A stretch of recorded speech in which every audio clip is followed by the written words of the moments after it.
जय हिंद साथियों, स्वागत है आपके अपने परिवार गांव की पाठशाला में। आज की इस वीडियो के माध्यम से फ्रेंड्स हम लोग जो पढ़ने वाले हैं तो एनसीईआरटी 9 क्लास की जियोग्राफी का चैप्टर नंबर 4 जो आपको देखने को मिल रहा है कि जलवायु। इससे पहले की वीडियो के माध्यम से हमने काफ़ी जो कि डिटेल में डिस्कशन किया है। आपने अभी तक नहीं देखा तो आप उनको भी देख सकते हैं। आज की इस वीडियो के माध्यम से फ्रेंड्स हम लोग जो डिस्कशन करने वाले हैं तो वो जियोग्राफी यानी एनसीईआरटी क्लास 9 की जियोग्राफी का जो चैप्टर नंबर 4 यानी जलवायु से संबंधित है। जलवायु के हैं, ये क्लाइमेट से संबंधित है। साथ ही साथ इससे संबंधित जितने भी प्रीवियस ईयर क्वेश्चंस है, ये बात करें फ्रेंड्स जो इस बुक में जो क्वेश्चन दिए गए हैं उन सभी को हम लोग डिटेल में डिस्कशन करेंगे। तो फ्रेंड्स शुरुआत करते हैं इस वीडियो की। सबसे पहले अगर बात करें फ्रेंड्स, आपको देखने को मिलेगा कि मानसून किसे कहते हैं, मानसून किसे कहते हैं, जलवायु किसे कहते हैं, मानसून किस भाषा का शब्द है। कुछ जनरली क्वेश्चन ऐसे यहाँ से आपको देखने को मिलेंगे। तो अगर बात करें फ्रेंड्स वही मानसून की, तो मानसून की जो उत्पत्ति है, ये बात करें मानसून की जो उत्पत्ति हुई वो किस भाषा से हुई है, तो अरबी भाषा से हुई है। आपसे पूछता है फ्रेंड्स कि मानसून शब्द का या मानसून का वर्णन सबसे पहले किसने किया था, तो अल मसूदी ने किया था। क्योंकि मानसून का होता क्या है, सबसे पहले तो आपको यही पता होना चाहिए। तो मानसून की अगर बात करें तो जो ऋतु के अनुसार परिवर्तन करने वाली जितनी भी पवनें होती हैं तो उन्हें क्या कहते हैं, तो मानसून कहते हैं। अगर वहीं बात करें इसका टर्म के बारे में, तो टर्म आपने देखने की तो अल मसूदी ने सर्वप्रथम इसका प्रयोग किया था। ये मानसून शब्द सबका जो टर्म प्रयोग किया था तो अल मसूदी ने किया था। मानसून शब्द एक अरबी भाषा का शब्द है। अगर बात करें तो इसकी उत्पत्ति किस भाषा से हुई है, तो आप यही एग्जाम में बहुत सारे एग्जाम पूछता है। तो अल मौसिफ यानी मौसिफ से हुई है। मौसिफ जो कि एक अरबी भाषा का शब्द है। अगर अर्थ की बात करें तो मौसिफ का मतलब होता है या अर्थ होता है तो मौसम होता है। वहीं अगर बात करें फ्रेंड्स इसका मानसून का अर्थ की अगर बात करें तो आपको देखने को मिलेगा मानसून का जो अर्थ है, एक वर्ष के दौरान वायु की दिशा में ऋतु के अनुसार परिवर्तन। यानी बात करें ऋतुओं के अनुसार जब पवनें अपना दिशा बदलते हैं या बात करें परिवर्तित होती हैं तो उसे हम क्या कहते हैं, तो मानसून कहते हैं। वहीं फ्रेंड्स आपको देखने को मिलेगा जलवायु।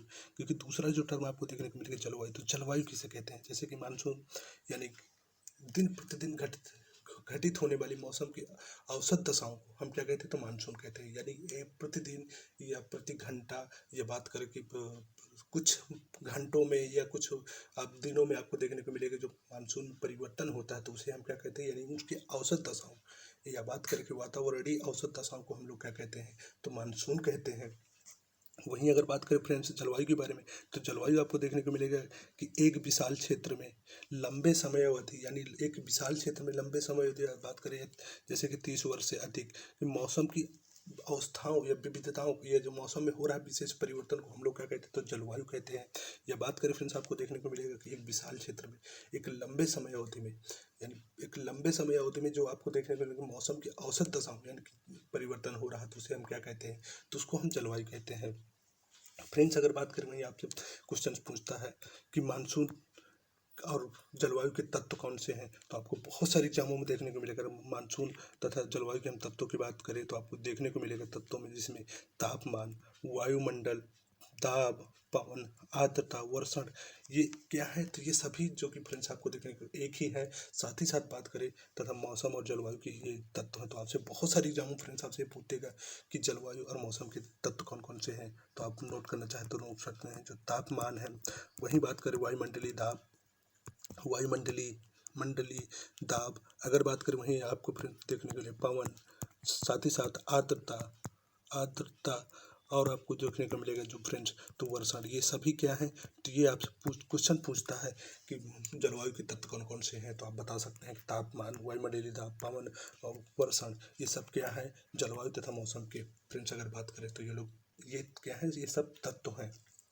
अगर बात करें जब मौसम के अनुसार कुछ और परिभाषाओं के बारे में, तो आपको देखने को मिले एक ही दिन में कई बार बदलती हुई, यानी आप देखेंगे कि एक दिन में मौसम कई बार बदलता है जो कि जलवायु होता है। लेकिन लंबे समय अवधि में औसत तापमान को जलवायु कहते हैं। वहीं जो आप देखने हैं कि दिन प्रतिदिन बदलता है, जो मौसम में संबंधित घटनाएं होती हैं तो उसे हम मौसम के अकॉर्डिंग रखते हैं। तो फ्रेंड्स यहाँ से ऐसे कुछ जनरली क्वेश्चन आपको एग्जामों में देखने को मिलेगा। अगर बात करें फ्रेंड्स वहीं आपको देखने को मिलेगा कि विश्व के अनेक यानी विश्व को अनेक जलवायु क्षेत्रों में बांटा गया है। आप देखते होंगे कि कुछ जगह आपको देखने को मिलेगा, कुछ क्षेत्रों में रात एवं दिन के तापमान में बहुत अधिक अंतर होता है।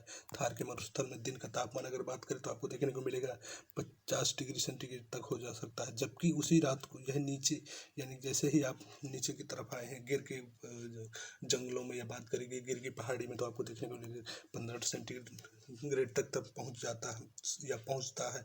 दूसरी ओर केरल, अंडमान निकोबार द्वीप में आपको दिन का तापमान लगभग समान ही रहता। तो फ्रेंड्स यहाँ से जनरली क्वेश्चन देखने अगर बात करें फ्रेंड्स, वहीं आपको देखने को मिलेगा कि जो कि राजस्थान में घरों की दीवारें मोटी तथा छत चपटी क्यों होती हैं। तो आपसे जनरली क्वेश्चन पूछता है कि किसके कारण होता है। तो आप देखते हैं कि जो थार का मरुस्थल है वो तापमान कितना होता है, तो लगभग जो कि 50 डिग्री प्लस होता है। तो इसकी वजह से जो होती है कि वहाँ की दीवारें जो कि ठंडी और मोटी होती हैं, तो जिसकी मोटी होती है, तो जिसकी वजह से क्या होता है कि जो बाहर का तापमान है वो घर के अंदर प्रवेश नहीं कर पाता, तो जिसकी वजह से कि घर के अंदर के तापमान थोड़ा ठंडा बना रहता। तो इसकी वजह से जो आपको देखने को मिलेगा कि राजस्थान के घरों की दीवारें क्या होती है, तो मोटी होती हैं।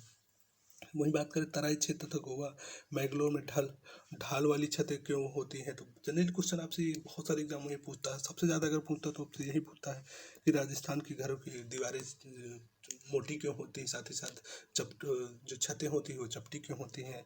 अगर बात करें वहीं आपको देखने को मिलेगा विश्व के अधिकतर मरुस्थल आपको देखने को मिले उष्णकटिबंधीय भागों में स्थित महाद्वीप के पश्चिम किनारे पर होंगे। अगर आप मैप में देखेंगे कि वर्ल्ड ज्योग्राफी में के अकॉर्डिंग, तो आप देखेंगे कि मैप के जितने भी हैं, चाहे वो दक्षिण अफ्रीका में कालाहारी मरुस्थल है आपको देखने को मिलेगा कि पश्चिमी तट पर है। भारत का ही ले लीजिए, भारत का आपको देखने को मिलेगा जो थार का मरुस्थल है वो आपको भारत के पश्चिमी एरिया में ही देखने को मिलेगा। अगर वहीं बात करें फ्रेंड्स, अगर आप और देखेंगे तो ऑस्ट्रेलिया महाद्वीप में जाइए तो आपको देखने को मिलेगा सैंडी विल्सन और विक्टोरिया जो कि है ये भी कहाँ है, तो ये भी आपको पश्चिमी तट पर ही देखने को मिले। तो ओवरऑल लगभग आप देखेंगे वहीं आप अगर आप आएंगे आपको फ्रेंड्स अगर देखने को मिलेगा, तो जैसे कि आप दक्षिण अमेरिका महाद्वीप में आएंगे तो दक्षिण अमेरिका में आपको आने के देखिए चिली में आपको देखने का आटाकामा मरुस्थल पड़ता। तो ये क्या कारण है कि ये सब जितने भी मरुस्थल है तो वो लगभग आप देखने को मिले बहुत सारे मरुस्थल ऐसे हैं कि जो महाद्वीपों के पश्चिमी साइड पर है। तो उसी चीज़ को यहाँ से आप पूछ रहा है, तो जो कि महासागरीय धाराएं हैं, तो आप देखने कि जितने भी मरुस्थल हैं लगभग अगर बात करें तो जितने भी ये पश्चिमी महाद्वीपों में आपको मरुस्थल देखने को मिलेंगे, तो लगभग महाद्वीपों के पश्चिमी साइड पर है। तो उसका प्रभाव जो कि होता है महासागरीय धाराओं के कारण धाराओं से वजह से होता है, यानी जितनी भी जलधाराएं हैं तो उनकी वजह से क्या होता है, तो महासागर महाद्वीपों में जो कि आपको देखने को मिलेगा कि बहुत सारे जो कि आप सारे पश्चिमी साइड पे मरुस्थल देखने को मिलेंगे। किसके कारण होता है, तो ये भी आपसे पूछ सकता है। तो महासागरीय धाराओं की वजह से होता है। समुद्र की अगर बात करें फ्रेंड्स, समुद्र से तट की ओर चलने वाली हवाओं के साथ साथ तटीय क्षेत्रों की जलवायु को प्रभावित करती हैं। यानी महासागरीय जो धाराएं हैं वो बात करें समुद्र तट के साथ साथ जो कि आपकी जलवायु को भी प्रभावित करती है। बात करें उदाहरण के लिए कोई भी तटीय क्षेत्र जहाँ गर्म ठंडी जलधाराएं बहती हैं, वायु की दिशा समुद्र से तट की ओर हो जाती है, तब वह गर्म या ठंडा हो जाएगा। तो यही कारण है कि जिसकी वजह से आपको फ्रेंड्स देखने को मिलेगा जो समुद्र यानी कि तट है, जो जितनी भी धाराएं हैं वो जो कि समुद्र से तट से समुद्र की ओर चलती है। तो जिसकी क्या होता है कि आपको देखने को मिलेगा जो बात आपको देखने को मिलेगा, तो बहुत सारे जो एरिया है जलधाराओं की या बात करें समुद्र तटीय एरिया है तो वो क्या होते हैं, गर्म हो जाते हैं।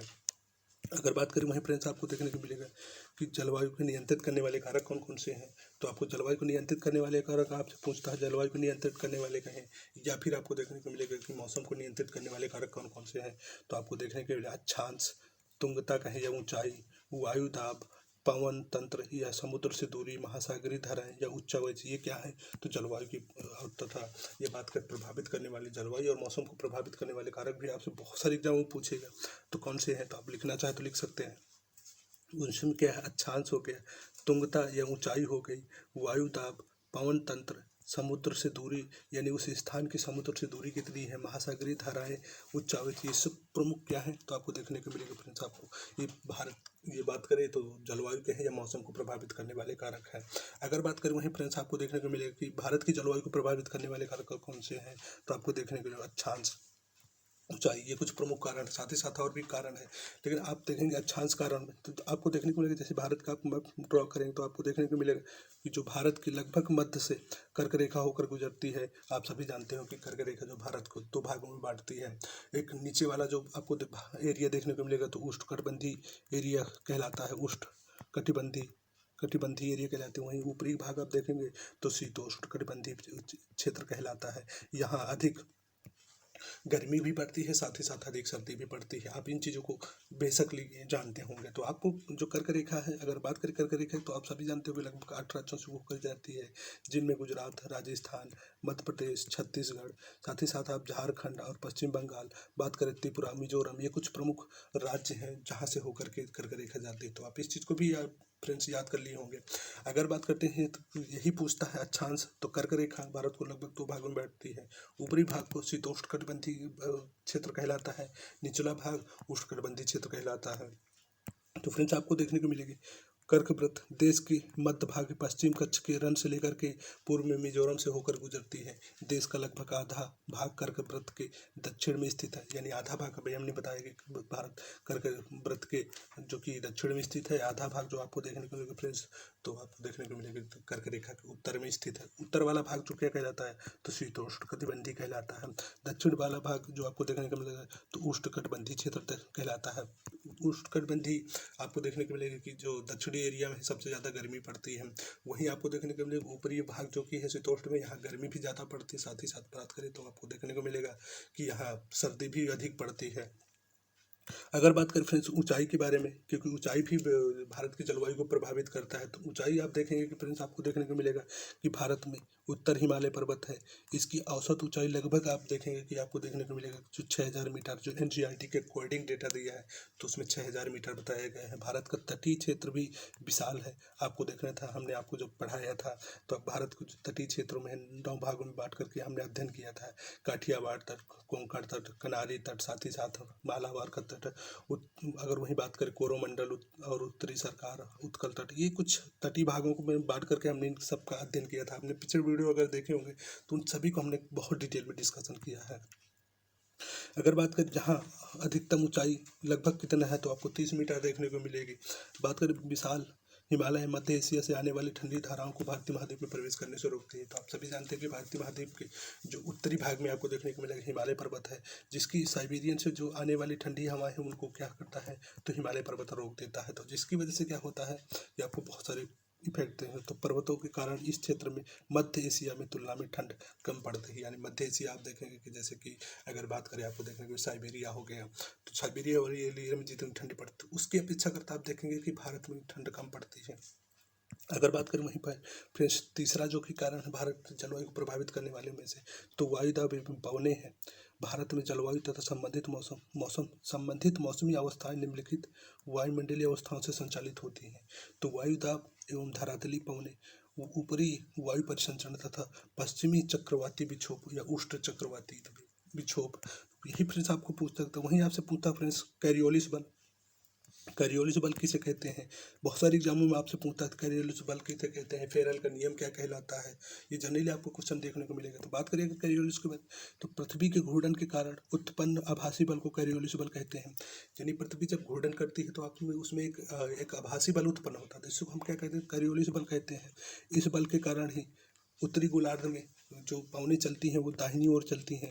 बहुत सारे एग्जामों फ्रेंड्स आप यहाँ से क्वेश्चन पूछता है कि जो उत्तरी गोलार्ध है, आप ग्लोब देखेंगे तो आपको देखने को मिलेगा कि उत्तरी गोलार्ध यानी लगभग फ्रेंड्स अगर बात करें जो 0 डिग्री अक्षांश रेखा के ऊपर जो पवनें चलती हैं वो किस चलती हैं, तो दाहिनी ओर चलती हैं।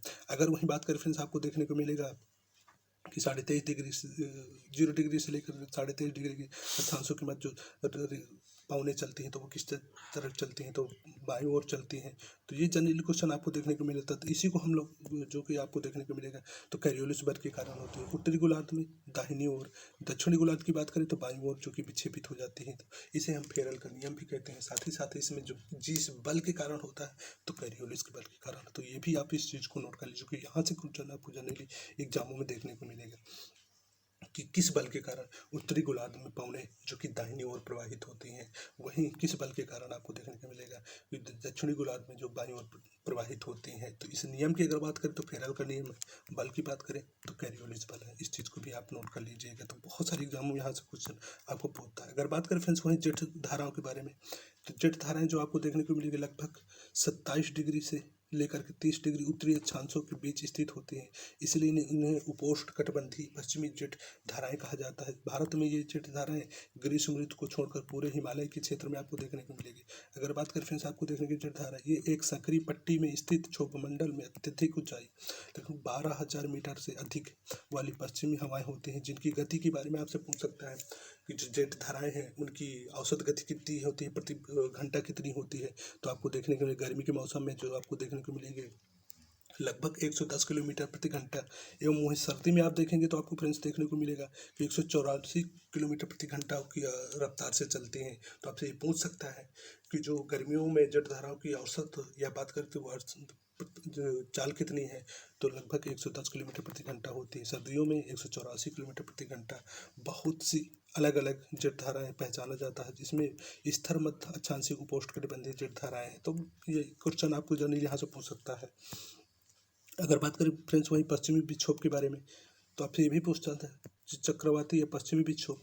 आप देखते हैं कि भारत के जो शीतकाल में या शीत ऋतु में आपको देखने को मिलेगी लगभग जो कि भूमध्य सागर से उठने वाले मानसून को पश्चिमी चक्रवाती विक्षोभ कहें या मानसून आता है। तो उसमें से अगर आपसे पूछता है कि पश्चिमी विक्षोभ से भारत में कितने % वार्षिक वर्षा होती है, पश्चिमी विक्षोभ, तो आपसे यही क्वेश्चन बहुत सारे एग्जाम पूछ रहा है। तो लगभग जो भारत की कुल वर्षा में आपको 3% पश्चिम विक्षोभ या पश्चिमी विक्षोभ से आने वाले जो कि मानसून से भारत में वर्षा होते हैं 3%। आप देखते हैं कि तमिलनाडु की जो तट में है पश्चिम विक्षोभ से ही अत्यधिक वर्षा होती है, उसमें से 3% यानी जो टोटल वार्षिक वर्षा होती है भारत में उसमें 3% पश्चिम विक्षोभ मानसून का योगदान है। तो इस चीज़ को भी आप नोट कर सकते हैं। अगर बात करें पश्चिमी चक्रवाती विक्षोभ के बारे में, सर्दी के महीने में उत्पन्न होने वाले पश्चिमी चक्रवाती विक्षोभ भूमध्य सागरीय क्षेत्र, आप सभी जानते हैं कि भूमध्य सागरीय क्षेत्र से पवने मानसून आता है तो पश्चिमी विक्षोभ कहलाता है। आने वाले पश्चिमी प्रवाह के कारण होता है। ये प्रायः भारत के उत्तर पश्चिम क्षेत्रों को प्रभावित करते हैं। तो भारत के जो उत्तरी भाग है आपको देखने को मिलेगा कि ये मानसून जो कि रायसीना से टकरा करके दिल्ली में वार्षिक वर्षा कराता है, वहीं आपको देखने को मिलेगा जो कि पूर्वी तट आपको देखने को मिलेगा पूर्वी तट जिसमें तमिलनाडु वगैरह के आते हैं। तो ये क्या करते हैं सभी जो कि इससे प्रभावित होते हैं। अगर बात उष्णकटिबंधीय चक्रवाती मानसून महीनों के साथ साथ अक्टूबर नवंबर के महीनों में आते हैं तथा पूर्वी प्रवाह के एक भाग होते हैं एवं देश के तटीय क्षेत्रों को प्रभावित करते हैं। साथ ही साथ क्या आपने आंध्र प्रदेश में मुड़े से, तो यहाँ से आप जो आपको देखने को मिलेगा कि जितने भी पूर्वी तटीय हैं उनमें से सर्वाधिक वर्षा किसके कारण होती है, तो इसी पश्चिमी विक्षोभ के कारण। ये बात करें पश्चिमी विक्षोभ पश्चिमी भूमध्य सागर से आने वाले मानसून के कारण होता है। अगर बात करें भारतीय मानसून के बारे में, तो आपसे बहुत सारे एग्जाम पूछता है कि भारतीय मानसून कैसा है या भारतीय मानसून का आगमन कब होता है।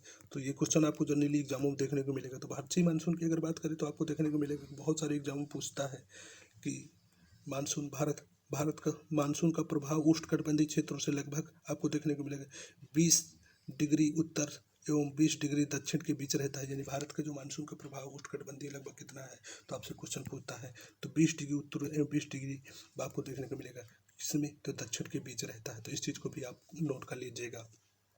अगर वही बात करें आपको फ्रेंड्स आउट भी, तो अंतः उष्णकटिबंधीय अभिसरण क्षेत्र क्या है, ये भी आपसे कुछ क्वेश्चन पूछता है। तो ये विषुवत अक्षांशों में विस्तृत गर्त एवं निम्न दाब का क्षेत्र होता है। अगर बात करें यहाँ पर उत्तर पूर्वी तथा दक्षिण पूर्वी व्यापारी पवनें आपस में मिलती हैं, तो वैसा क्षेत्र जहाँ पर उत्तर पूर्वी तथा दक्षिण पूर्वी यानी आपको देखने को मिलेगा कि उत्तर पूर्वी और दक्षिणी पूर्वी जहाँ पर भी यानी कि आपको देखने को मिलेगा उत्तर पूर्वी और दक्षिणी पूर्वी पवने या व्यापारी पवने जहाँ पर आपस में मिलते हैं तो उसे क्या कहते हैं, तो उसे हम लोग क्या कहते हैं, तो उष्णकटिबंधीय अभिसरण या उष्णकटिबंधीय अपसरण क्षेत्र कहलाता है। तो इस चीज़ को भी आप नोट कर सकते हैं। अगर बात करें फिर से अभिसरण क्षेत्र विषुवत वृत्त के लगभग समानांतर होता है, लेकिन वर्ष की आभासी गति के कारण साथ साथ उत्तर या दक्षिण की ओर खिसकता है। तो फ्रेंड्स यहाँ से जनरली बहुत सारे एग्जाम में आपसे यही क्वेश्चन पूछता है। अब आपसे क्वेश्चन पूछेगा एल नीनो किसे कहते हैं, एल नीनो किस भाषा का शब्द है। जनरली क्वेश्चन आपको देखने को मिले। तो बात करें एल नीनो ठंडी पेरू जलधारा के स्थान पर अस्थायी तौर पर एक गर्म जलधारा का निर्माण होता है। तो आपसे ये क्वेश्चन पूछता है कि एल नीनो किस प्रकार की जलधारा है, तो आप बताइए कि एक गर्म जलधारा है, किस तट पर पाई जाती है, तो पेरू के तट पर पाई जाती है। कौन सी किस प्रकार की है, तो गर्म जलधारा है।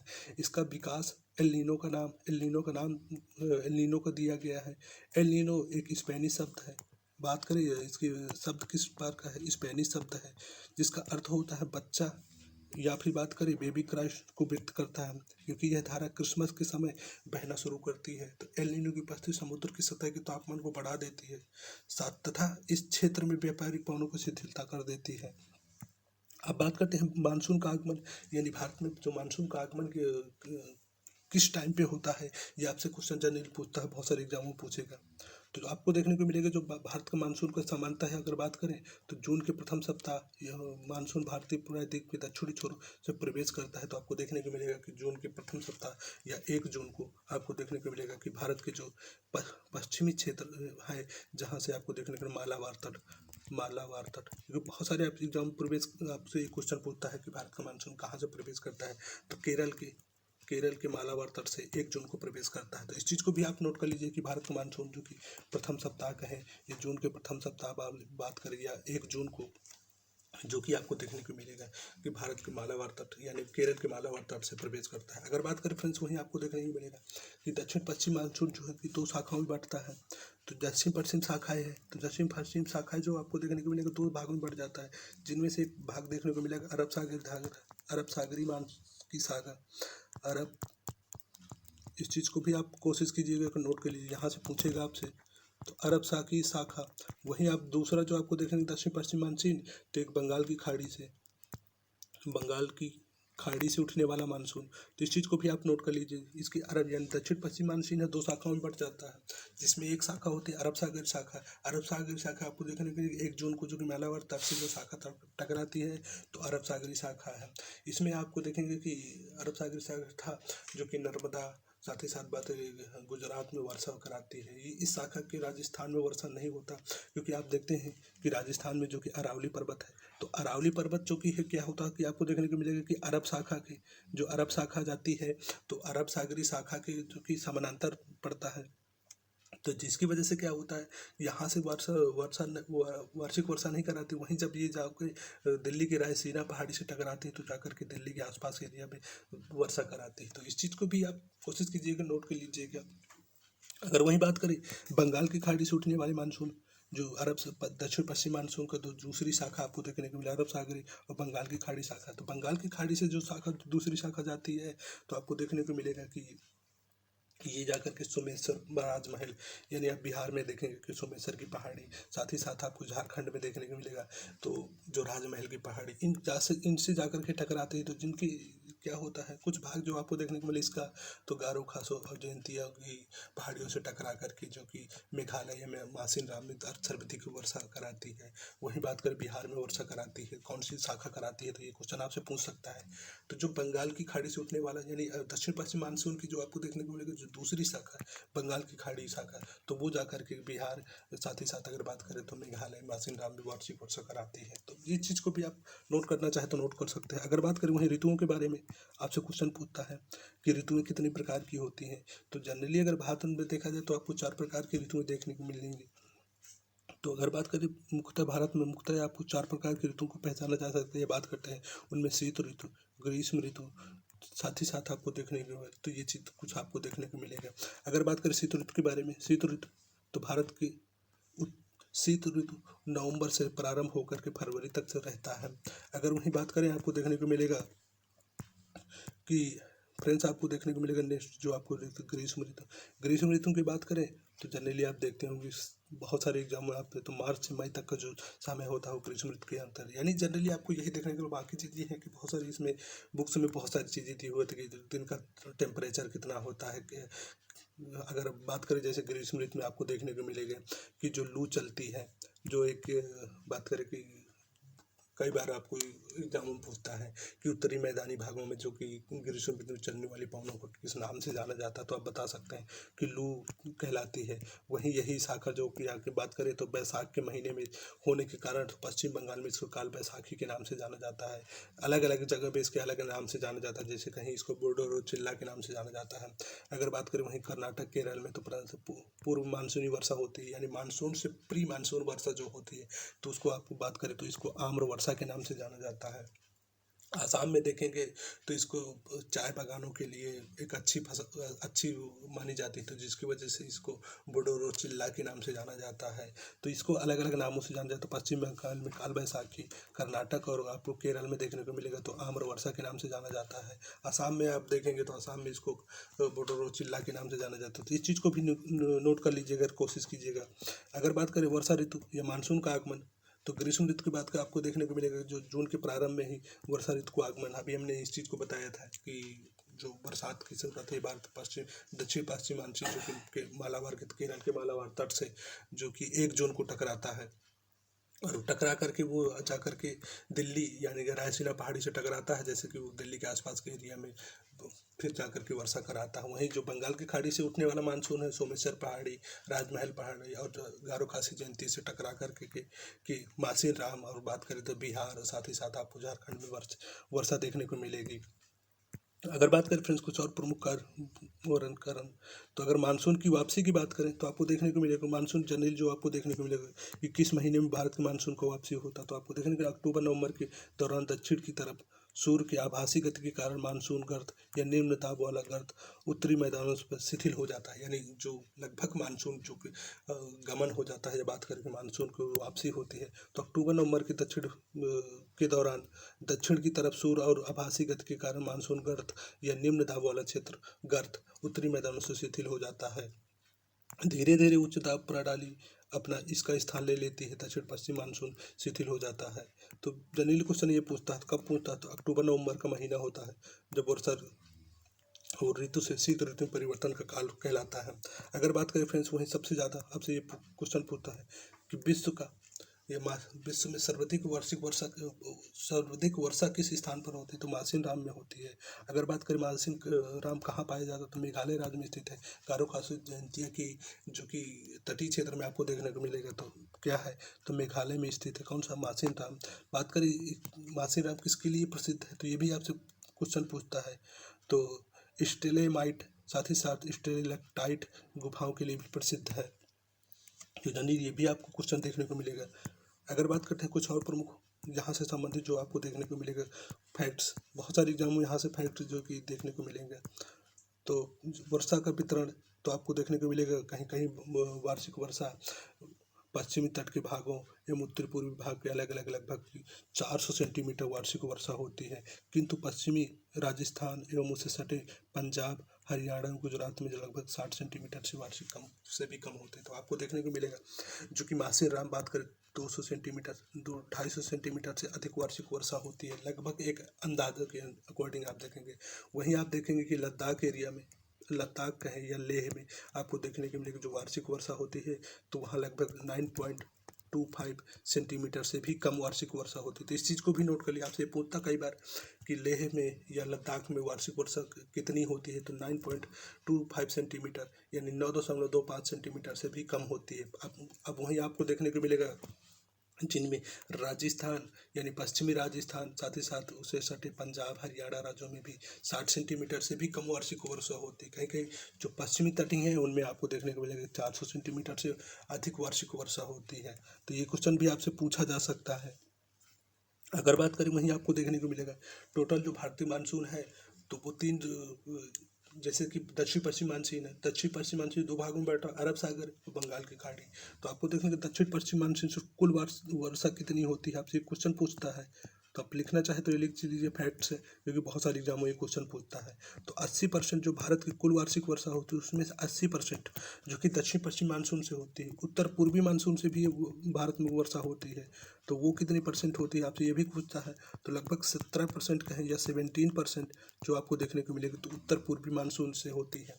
पश्चिम विक्षोभ से हमने पहले भी बता दिया इस चीज़ को, तो पश्चिम विक्षोभ से आपको देखने को मिलेगी जो लोग भारत में कुल वार्षिक वर्षा होती है तो 3% होती है। तो ये भी जनरली आपसे क्वेश्चन पूछेगा कि दक्षिण पश्चिम मानसून से भारत में कुल कितनी परसेंट वार्षिक वर्षा होती है, 80%, उत्तर पूर्वी से 17%, पश्चिम विक्षोभ से लगभग 3% वार्षिक वर्षा होती है। अब आपसे जनरली क्वेश्चन फ्रेंड्स ये पूछता है कि जब मानसून का आगमन होता है तो उसकी दिशा कैसी होती है, यानी किस दिशा की ओर चलता है। तो आने वाले जो मानसून की दिशा है, अब इस चीज़ को नोट करके यहाँ से क्वेश्चन आने वाले जनरली आपसे यहाँ से क्वेश्चन पूछेगा आने वाले मानसून जो होता है उसकी दिशा की अगर बात करें फ्रेंड्स आपको देखने को मिलेगा जो उसकी दिशा होता है तो दक्षिण पश्चिम होती है, दक्षिण पश्चिम दिशा होती है।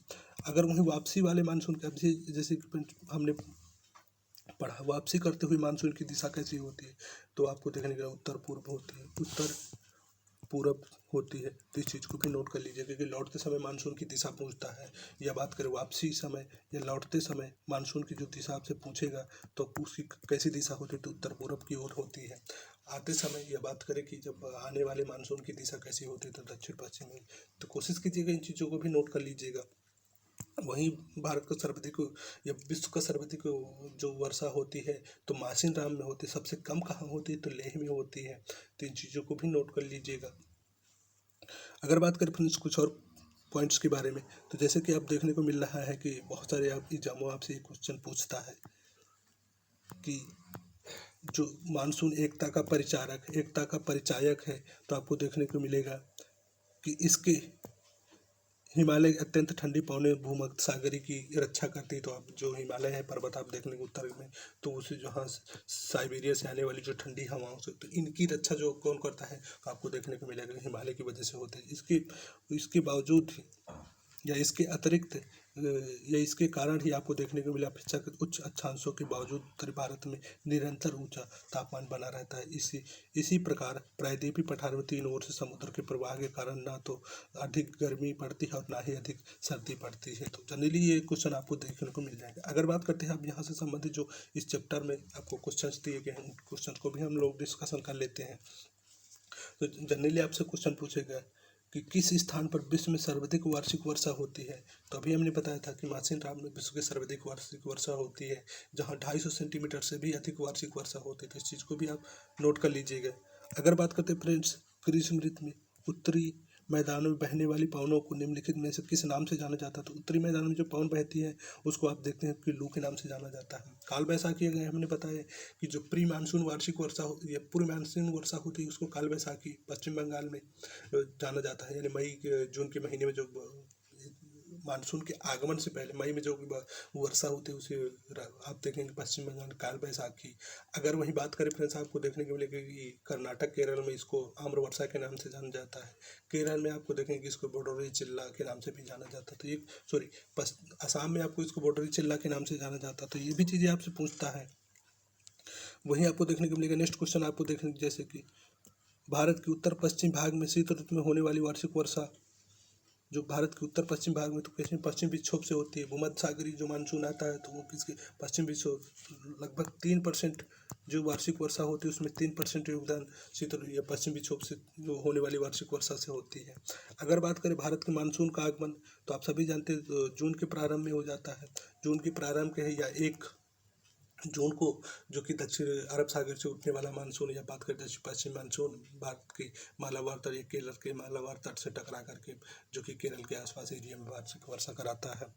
अगर वहीं बात करें कुछ और प्रमुख पॉइंट्स के बारे में तो आप देख सकते हैं कि भारत के शीत ऋतु की विशेषताएँ क्या है। तो शीत ऋतु की अगर विशेषताओं की बात करें तो आपको देखने के लिए दिन जो गर्म होता है रातें ठंडी होती हैं। तो आप इस चीज़ को देख लग सकते हैं गर्म दिन एवं ठंडी रातें। तो विकल्प नंबर का हो जाएगा। तो फ्रेंड्स यहाँ से जनरली ये क्वेश्चन आपको बहुत सारे एग्जाम में देखने को मिलेगा। तो आई होप कि ये चीज़ें आपको समझ आई होंगी। फिर भी आपको किसी प्रकार का डाउट है तो आप कमेंट के माध्यम से पूछ सकते हैं। तो लगभग जो इस चैप्टर से जितने भी क्वेश्चन बनते हैं या जहाँ से क्वेश्चन पूछ सकता है तो उन सभी को हमने कवर करने की कोशिश की है। हालांकि बुक्स में बहुत सारी चीज़ें होती हैं जिनको इसको भी करना होता है, ऐसा नहीं कि सारी चीज़ें पढ़नी होती। तो लगभग जहाँ से क्वेश्चन बने हैं अभी तक आपको देखने को तो उन सभी को हम लोग कवर करने की कोशिश किए हैं। तो आई होप कि ये चीज़ें आपको पसंद आई होंगी। यदि वीडियो पसंद आए तो वीडियो को लाइक कीजिएगा। तो आज की वीडियो में फिलहाल इतना ही। अब अगला टॉपिक जो है उसको संबंधित अगले नेक्स्ट वीडियो के माध्यम से हम लोग देखेंगे। तो आज की वीडियो में फिलहाल इतना ही। मिलते हैं नेक्स्ट वीडियो में, तब तक के लिए जय हिंद जय भारत।